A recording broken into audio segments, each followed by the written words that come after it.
Bonjour Olivier de Nicolas, bonjour Sophie Bayot. Bonjour. Vous venez d'annoncer le rapprochement de vos deux entreprises via le rachat de CIC, Compagnie Internationale de Croisière. Est-ce que vous pouvez nous en dire plus? Alors oui, je vais peut-être commencer effectivement. Alors c'est tout sauf tout à fait une surprise pour nous parce que c'est un projet sur lequel on travaille depuis plus d'un an. En fait, ça part d'une idée qui était de pouvoir proposer sur le marché français un ensemble de compétences complémentaires, les agréger ensemble et de pouvoir présenter un outil qui permettrait de répondre à différents niveaux de prestations dans l'industrie du tourisme. Ce qui fait qu'on a ajouté à la fois les prestations développées chez Sobitwin, que sont la com, le marketing, les relations presse, et on ajoute ça avec les compétences de Compagnie Internationale de Croisière, c'est-à-dire la représentation de compagnie, la production, la mise en brochure et la vente. Donc aujourd'hui, avec ce service, eh bien, on peut répondre aux marques en leur proposant à la fois de la communication, des RP, du marketing, mais également de la production, de la mise en brochure et une représentation commerciale. Alors, est-ce que vous avez déjà peut-être un exemple concret d'une entreprise qui, parce que si j'ai bien compris, c'est surtout pour s'implanter sur le marché français? Alors, quelqu'un qui voudrait s'implanter? Voilà, c'est une réponse qui peut se présenter comme telle, mais pas seulement. En fait, à la base, et pour autant que nous sommes à ce départ, Sobitwin et Compagnie Internationale de Croisière restent indépendantes dans leur façon de fonctionner. Néanmoins, effectivement, si nous avons des demandes de certains clients, nous pourrons compléter l'offre et les prestations et leur présenter une réponse à 360. Mais non, aujourd'hui, ça n'existe pas vraiment. Aussi poussé dans la réflexion, ça n'existe pas. Ça existera bientôt. Bientôt, oui. Et alors Olivier, vous, comment s'est passée cette opération? Parce qu'on sait que CIC, c'est quand même une marque qui est très identifiée dans l'industrie du tourisme en France. Pourquoi vous avez eu envie de vous emparer de cette entreprise? Alors, comme souvent, je suis plutôt guidé par l'humain. Et donc, c'est le fruit d'une rencontre en fait avec Rémi. Rémi a pensé qu'il était temps pour lui d'assurer et de pérenniser l'avenir de son entreprise. Et ça a été une démarche proactive de sa part. Rémi est venu me voir en me disant « Olivier, j'ai très envie que que tu incarnes le futur de mon entreprise ». Donc j'ai forcément été très touché. Deux, ça m'a permis d'analyser, on va dire un peu les possibilités de son entreprise. C'est quand même une très très belle entreprise. Elle est dans une niche un peu particulière. Donc j'ai trouvé ça très intéressant. C'est Rémi aussi qui m'a fait rencontrer Sophie. Il avait connaissance du projet de Sophie et de la vision qu'elle avait. Il a voulu que je la partage.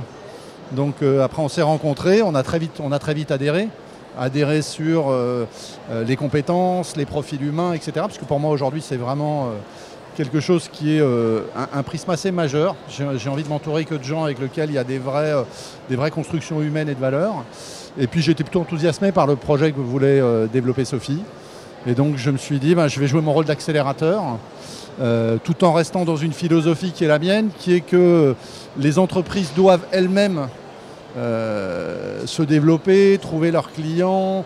Je tiens à leur indépendance. Les managements, autant on va avoir un management commun sur Sobitwin et sur un océan de croisière.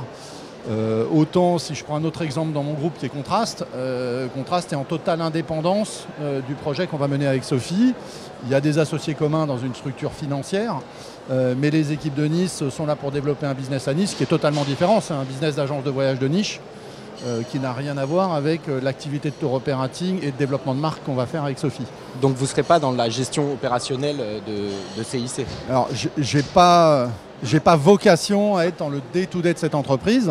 La première chose, c'est qu'on est accompagné de Rémi et Viviane encore pendant 1 an et demi. Il y a des savoir-faire, il y a des contacts, il y a de la confiance, y compris les compagnies de croisière qui sont clientes depuis très longtemps, qui voient arriver des gens nouveaux. Donc on a besoin d'une phase de transition. La deuxième chose, c'est qu'effectivement, Sophie va avoir un rôle un peu dual entre les deux entreprises. Donc c'est elle qui a l'essentiel du challenge. Mon rôle à moi, il est d'être facilitateur, accélérateur, d'amener des moyens, d'être peut-être un homme de confiance, voilà, d'avoir une vision partagée. Pour information, on travaille également dans l'univers de tout ce qui est le MICE. Demain, on peut très bien mettre cette activité-là à disposition de Sophie dans le cadre du développement d'une marque qui va avoir des besoins sur ces métiers-là. mais cette entreprise est indépendante elle aussi et vit sa propre vie. Pour le développement de projet aussi, c'est ça qui est intéressant. Sophie, vous avez été nommée du coup directrice générale Oui. d'un océan de croisière. Et est-ce que vous pouvez nous en dire plus sur la vision dont on vient de parler pour l'entreprise? Est-ce qu'on peut s'attendre à des révolutions par rapport au fonctionnement actuel? Alors, d'abord, je souligne que tout ce qu'a dit Olivier est extrêmement juste. C'est vrai qu'il y a une notion de transmission qui est très importante parce que autant SoBetween, je l'ai créé, je la dirige, il n'y a pas de problème. Autant succéder à fondateur comme Rémi Arca, ça nécessitait qu'on se fasse dans un respect, une confiance et une vraie volonté de transmission. Donc il y a la transmission pour assurer la continuité. Donc ça, c'est vraiment essentiel. Donc ce poste de direction générale, je le prends avec beaucoup de respect. Et je relève le challenge parce qu'effectivement, c'est une question d'homme et c'est une entreprise dans laquelle j'avais déjà travaillé, donc je la connais. Donc c'est quand même une force à la base de connaître tout aussi bien l'équipe de SoBetween qui est la mienne à la base et puis celle aujourd'hui de CIC que je connais aussi. Maintenant, tous ensemble, en formant cette équipe, oui, bien sûr qu'on va continuer d'écrire l'histoire sans doute un peu différemment. Oui, bien sûr que maintenant qu'on a cet outil, on a envie de développer des projets, faire appel à des outils transversaux pour monter des opérations ad hoc et complètement originales qui pourraient servir tous les clients. Oui, alors est-ce qu'on va rester, je devine la question suivante, est-ce qu'on va rester propre à l'industrie de la croisière, partie avec CIC? Pour l'instant, oui, mais probablement qu'à terme, non. On va ouvrir aussi sur l'industrie du tourisme, c'est-à-dire plus largement les prestations. D'accord. Et est-ce que vous avez 3 chantiers prioritaires qui sont déjà définis, peut-être, ou même un chantier prioritaire pour l'année à venir, on va dire, pour cette première année qui sera encore aux côtés de Rémi Arca? Alors le premier chantier, c'est de parvenir à faire que le groupe qu'on vient de constituer fonctionne, se mette en ordre de marche, parce qu'effectivement, voilà, c'est un défi, c'est un challenge. Il faut écrire la route. Donc on est en pleine définition du plan, l'annonce vient d'arriver. Donc on est sur des questions beaucoup plus pragmatiques à l'heure actuelle. Et sans doute que dans 6 mois, effectivement, nous aurons un certain nombre d'annonces à faire qui préciseront davantage et les stratégies et les prochaines étapes du projet. Vous avez déjà des objectifs peut-être un peu chiffrés? Je voulais juste compléter ce que disait Sophie auparavant. Je crois qu'il faut toujours rester très modeste dans une transmission d'entreprise. On a le premier principe, ou la première priorité, c'est business as usual. C'est-à-dire faire en sorte que ni les équipes, ni les clients, et le paradoxe d'un océan de croisière, c'est qu'on a 2 clients. On a les réseaux d'agences de voyage qui sont clients et on a les compagnies de croisière qui sont clientes. Donc le principe, c'est juste de leur dire, les équipes sont les mêmes, le management nous accompagne, c'est quelque chose de choisi et de réfléchi. Donc c'est d'abord business as usual. Ensuite, tranquillement, effectivement, on voudrait qu'une synergie se fasse pour les clients du tourisme qui ont un intérêt éventuellement à une offre plus large. Et puis petit à petit, bien sûr, on regardera. On sait qu'on a des chantiers technologiques aujourd'hui dans ces univers-là. On sait qu'on a des chantiers de marque.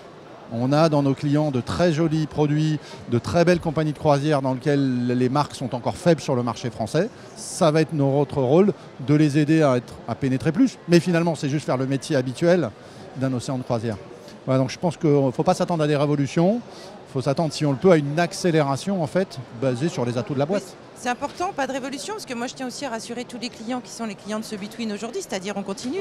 Certes, moi je tiens à conserver ce rôle de définition stratégique à la base, quand on initie des projets, quand on initie tous des plans de communication sur l'année. Ça, je tiens à conserver ce rôle-là, donc il faut que tout le monde se dise, voilà, on a procédé à ce rapprochement, ça nous permet d'avoir développé des outils, ça nous permet de nous appuyer sur un partage de frais, un partage de compétences qui est très intéressant, mais on n'a pas envie de faire la révolution tout de suite. C'est pas du tout notre objectif. Merci beaucoup d'être venu répondre à mes questions. Merci Florian. Merci, c'est un plaisir Florian. Merci.